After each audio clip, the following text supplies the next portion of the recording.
With Red Bull's Max Verstappen leading the championship by just 8 points from Mercedes driver Lewis Hamilton prior to the final 2 races of 2021, even the smallest setback will make all the difference in the title fight.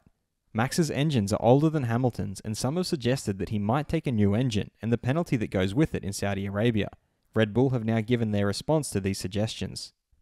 I'm your host, Dillon Shelley, and first up on Formula World, will Max Verstappen take an engine penalty in Saudi Arabia? Red Bull team principal Christian Horner began by reviewing the last 3 races. Arguably, F1's toughest triple header, split across 3 continents, took place over the last 3 weeks amid the heat of one of the most competitive and scintillating battles for both the Drivers and Constructors Championships in years. He then turned his attention to the engine. All things being normal, we expect to get to the end of the year with the combustion engines we have. He had earlier explained why they won't need another engine as long as things played out normally. The 3 are still all in use from the beginning of the year. We obviously lost one following the crash at Silverstone, but with the penalty that we took in Sochi, that got us back into good shape. So bar abnormal circumstances, we expect to get to the end of the year. Red Bull advisor Helmut Marko meanwhile kept it short when responding to these suggestions as quoted by F1 Insider.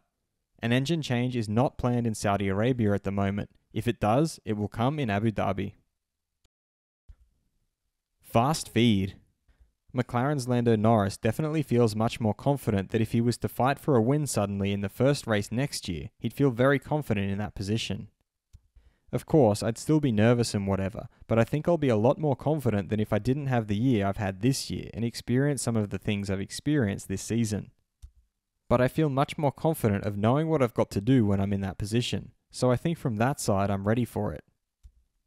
Alfa Romeo's team principal Frederic Vasseur has explained that it is certain that there will be some support, although it is not that what future driver Guan Yu Zhou brings.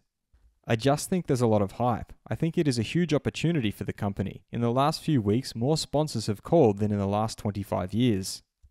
For me, it can work if Zhou performs on the track. It's always about balance. Look at what he's doing now in Formula 2. I'm convinced he can do the same in Formula 1. F1's managing director Ross Brawn feels that in 2026 at the latest, and maybe even earlier, you will have to race with sustainable fuel, in other words, a net carbon zero fuel. And we believe Formula 1 can set an example of how a sustainable fuel can be created and used, and that's a big thing we're working on now. But that's actually why we're seeing manufacturers take a much stronger interest in the sport. It's no secret to say Volkswagen and Porsche and Audi are having a very close look at Formula 1. Alfa Romeo's Kimi Raikkonen pointed out that we are heading to another new track, and like last time out in Doha, preparing for a race in the most effective way will be crucial. The track looks fast, and as a street circuit, it's a place where you need to be focused all the time. I'm curious to drive it and won't form an opinion about it until then.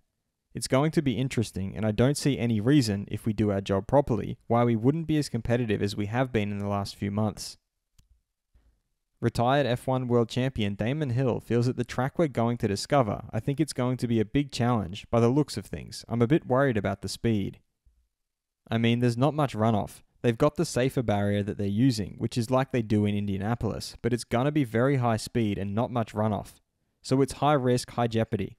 That always gets your attention as a racing driver. Saudi Arabian Grand Prix CEO Martin Whitaker has stated that the circuit at Jeddah is 100% finished. I can't remember a circuit ever being built so quickly.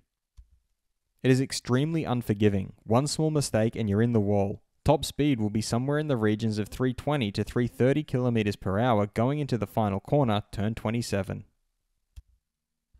Is the supposed high-speed nature of the Jeddah street circuit a cause for concern from a safety point of view? Head over to my community page to vote in the poll and let me know what you think in the comments.